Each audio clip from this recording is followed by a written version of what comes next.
Good morning बच्चों, फिर से स्वागत है आपका ऑनलाइन क्लासेस में।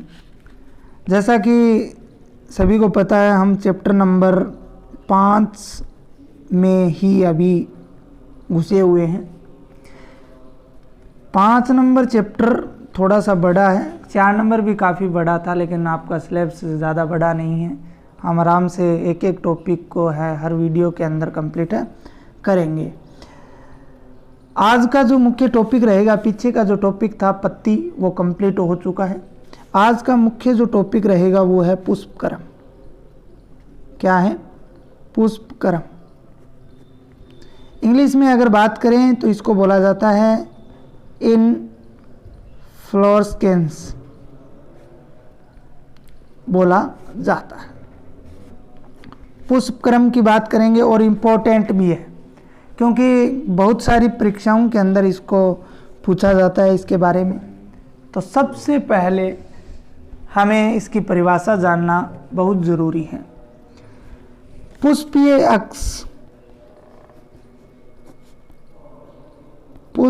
अक्ष पर पुष्पों के विन्यास को पुष्पक्रम कहते हैं।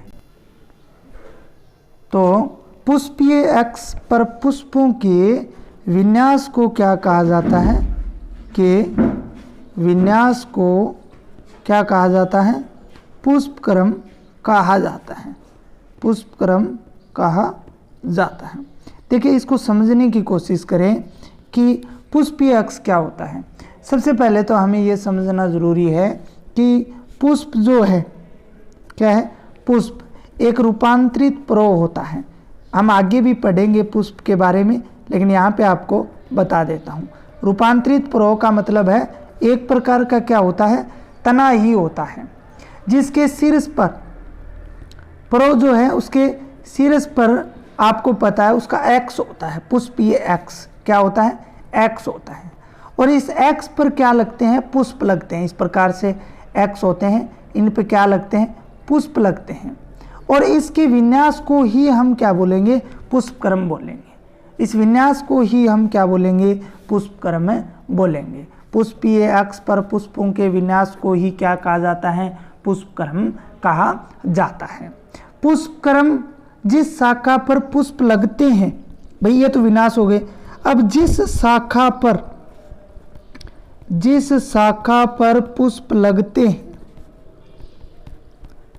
जिस शाखा पर पुष्प लगते हैं उसे क्या बोलेंगे? उसे 3-4 नाम देंगे। देखिए कौन कौन से नाम हैं। पुष्पदंड बोल सकते हो। क्या बोल सकते हो? पुष्पदंड बोल सकते हो, या उसको आप पुष्पाक्ष बोल सकते हो। क्या बोल सकते हो? पुष्पाक्ष बोल सकते हो, या उसको आप लोग बोल सकते हो पुष्पावली वरंत, या उसको क्या बोल सकते हो? पुष्पावली वरंत बोल सकते हो। पुष्पदंड बोल सकते हो, पुष्पाक्ष बोल सकते हो, या पुष्पावली वरंत उसको बोल सकते हो। किसको? कि जिस शाखा पर क्या लगते हैं? पुष्प लगते हैं, उसे हम लोग ये बोलेंगे। इसके बाद बात करें तो इस पुष्पदंड शीर्ष पर अथवा कक्ष में बनता है। ठीक है, ये एक अथवा कई पुष्प धारण कर सकता है। ये जो होता है जिस शाखा पर पुष्प लगते हैं, ये एक या एक से अधिक पुष्प जो है वो धारण कर सकता है। ठीक है, पुष्पदंड जो जब गोल या चपटा होता है, ये जब क्या हो जाता है? गोल या चपटा हो जाता है। क्या हो जाता है? गोल या चपटा हो जाता है, तब इसे हम क्या बोलेंगे? पात्र बोलेंगे। तब इसे हम क्या बोलेंगे? पात्र बोलेंगे, या रिसेप्टेकल इसे बोला जाता है। कभी कभी पुष्पदंड है वो केवल पुष्प धारण करने के लिए मूल पत्तियों से निकलता है। पुष्प धारण करने के लिए किससे निकलता है? मूल पत्तियों से निकलता है, जिसे स्केप कहा जाता है। जिसे क्या कहा जाता है? स्केप कहा जाता है। मूल पत्तियों से निकलता है, जिसे क्या बोला जाता है? स्केप जो है वो बोला जाता है। जैसे उदाहरण की बात करें तो मूली है। क्या है? मूली है, गाजर है। ठीक है, इसके अलावा अगर अब हम बात करते हैं पुष्पक्रम के प्रकारों की, किसकी बात करते हैं? टाइप्स ऑफ पुष्पक्रम। पुष्पक्रम के प्रकार। पुष्पक्रम के प्रकार किसकी बात करते हैं? पुष्पक्रम के प्रकार की बात जो है वो करते हैं कि पुष्प क्रम के प्रकार क्या होते हैं। तो देखिए शीर्ष पुष्प में परिवर्तित होता है, भाई जो मेन पार्ट होता है, शीर्ष भाग होता है, वो किस में बदलता है, पुष्प में बदलता है। यह सतत रूप से वृद्धि करता है। इस आधार पर जो है पुष्प क्रम 2 प्रकार का होता है। कितने प्रकार का होता है, 2 प्रकार का होता है। एक तो होता है असीमाक्षी, एक तो होता है असीमाक्षी और दूसरा होता है ससीमाक्षी। आगे भी ये काम आएंगे, ध्यान रखना। एक तो असीमाक्षी पुष्प क्रम और दूसरा होता है ससीमाक्षी पुष्प क्रम। सबसे पहले हम 1 नंबर की बात करते हैं। किसकी बात करते हैं, 1 नंबर की बात करते हैं। कौन सा है, असीमाक्षी। 1 नंबर कौन सा है, असीमाक्षी पुष्प क्रम की बात जो है वो करते हैं। किसकी बात करते हैं, असीमाक्षी पुष्प क्रम की बात करते हैं।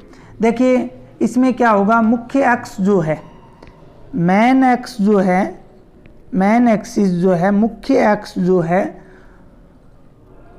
वो अनिश्चित रूप से बढ़ता है। क्या बढ़ता है, अनिश्चित रूप से बढ़ता है। अनिश्चित रूप से क्या होगा, बढ़ता है। तथा पुष्पों का क्रम इसके अंदर जो रहेगा, पुष्पों का जो क्रम है वो अग्राभिसारी रहेगा। क्या रहेगा, अग्राभिसारी रहता है।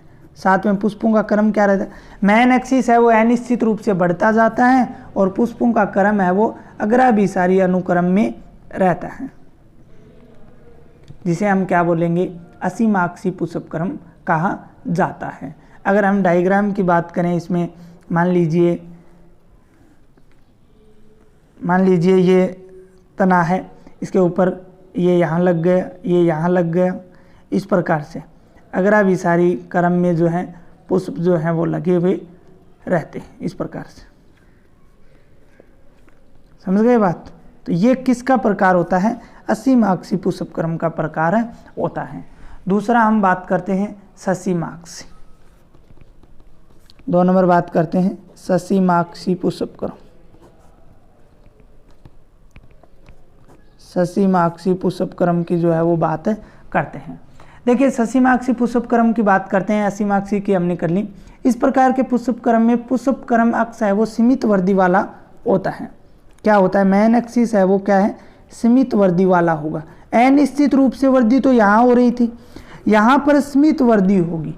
यहाँ पर क्या होगी, सीमित वृद्धि जो है वो होती है और शीघ्र ही शीर्ष पर एक पुष्प बन जाता है।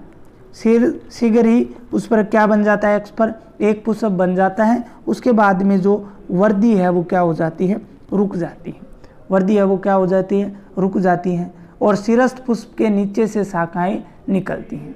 शीर्ष पुष्प के नीचे से क्या निकलती हैं, शाखाएं निकलती हैं और इनके शीर्ष पर पुष्प जो है वो बनते जाते हैं। इनके शीर्ष पर क्या बनते जाते हैं, पुष्प बनते जाते हैं। उनकी वृद्धि भी बाद में क्या होगी, रुक जाएगी। इस पुष्प क्रम अक्ष पर तलाभिसारी क्रम में पुष्प लगते हैं। किसमें लगते हैं, तलाभिसारी क्रम में। पुष्प किस क्रम में लगे हुए रहते हैं, तलाभिसारी। ऊपर वाले में अग्राभिसारी अनुक्रम में, यहाँ पर तलाभिसारी क्रम में जो है पुष्प लगे हुए रहते हैं। थोड़ा सा आपको डायग्राम, उसमें तो असीमाक्षी में तो इस प्रकार से होता है। इसके अगर डायग्राम की बात करें तो इस प्रकार से ये मुख्य अक्ष है, मुख्य अक्ष से ये यहाँ पे निकलेगा और यहाँ पर ये पुष्प बन जाएगा। इसके बाद में इसके अक्ष से इस प्रकार, इसके अक्ष से इस प्रकार से क्या है, पुष्प जो है वो निकलते हैं और वो इस प्रकार से निकलते जाते हैं और बाद में क्या है, वृद्धि जो है वो क्या होगी, रुक जाएगी। इसी प्रकार इधर होगा, ठीक है। ये इस प्रकार से तलाभिसारी क्रम में जो है पुष्प जो है वो लगे हुए रहते हैं। ये किसका प्रकार हो गया, ससीमाक्षी, और ये किसका था, असीमाक्षी। समझे, ये था असीमाक्षी। तो प्यारे बच्चों, ये आपका जो पुष्प क्रम था वो कंप्लीट हो गया। अर्थात पुष्पीय अक्ष पर पुष्पों के विन्यास को क्या कहा जाता है, पुष्प क्रम जो है वो बोला जाता है। क्या बोला जाता है, पुष्प क्रम जो है वो बोला जाता है। अब हम बात करेंगे कल वाले वीडियो के अंदर किसकी, पुष्प की। किसकी बात करेंगे, पुष्प की बात करेंगे। फ्लावर, देखिए फ्लावर के लिए आपको मैं बता देता हूँ, मेरा पूरा वीडियो कंप्लीट बनाया हुआ है, वही मैं कल आपके सामने रखूँगा। शानदार वीडियो है पुष्प का। तो पुष्प के बारे में, पुष्प एक रूपांतरित पर्व है, मैंने ये बात आपको बता दी। क्या है? पुष्प एक रूपांतरित पर्व है, ये हमने बात कर ली।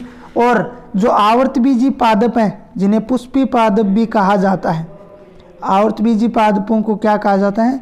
पुष्पी पादप भी कहा जाता है। क्या बोला जाता है? पुष्पी पादप भी बोला जाता है। उनमें पुष्प जो है वो एक महत्वपूर्ण संरचना होती है जो लैंगिक जनन के लिए, सेक्सुअल रिप्रोडक्शन के लिए क्या होती है? इम्पोर्टेंट होती है। सेक्सुअल रिप्रोडक्शन के लिए क्या होती है? महत्वपूर्ण होती है। ठीक है, तो हम कल जो बात करने वाले हैं वो किसकी करेंगे? पुष्प की बात करेंगे, जिसके अंदर पुष्प की पूर्ण संरचना के बारे में आप लोग जानोगे।